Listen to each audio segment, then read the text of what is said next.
लेवे नहीं करेंगे।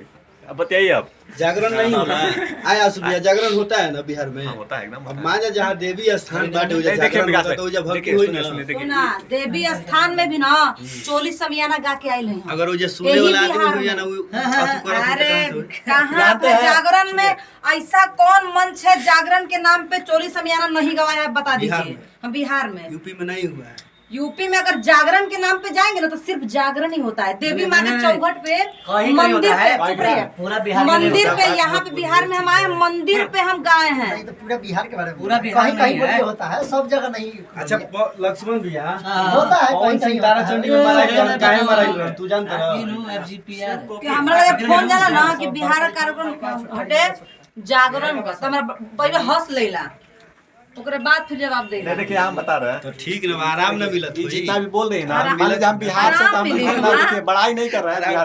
बिहार से हम बड़ाई नहीं कर रहे हैं।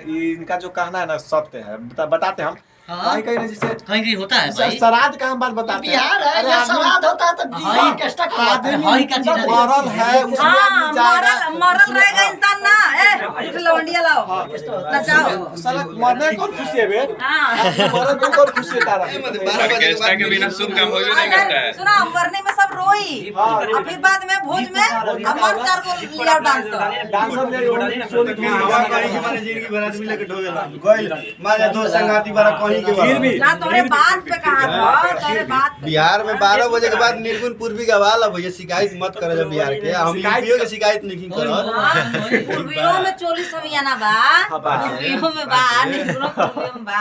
अगर एक बार मान जा जागरण होता है आसू भैया एक बार जागरण होता है 2 घंटा प्रोग्राम चलल 7 बज के ठीक बा बिहार हो के चाहे यूपी हो के कहीं देख लिया अगर उजी के बा रिकॉर्डिंग डांस बाज मिले एक बार तो समझ लगी साज बाज वाला के तो बोला ऐसा ना कैसा खाली रिकॉर्डिंग डांस बोला कहीं कहीं आपको होता है ना कहीं कहीं मंदिर पे यहाँ पे मंदिर पे भी चाटे लवंडिया डांस करते हैं कहीं कहीं बिहार में बनारस में मंदिर पे डांसर नहीं आते हैं। अगर आएंगे भी ना तो भरतनाट्यम होता है कभी ये बलम नहीं बज जाता है।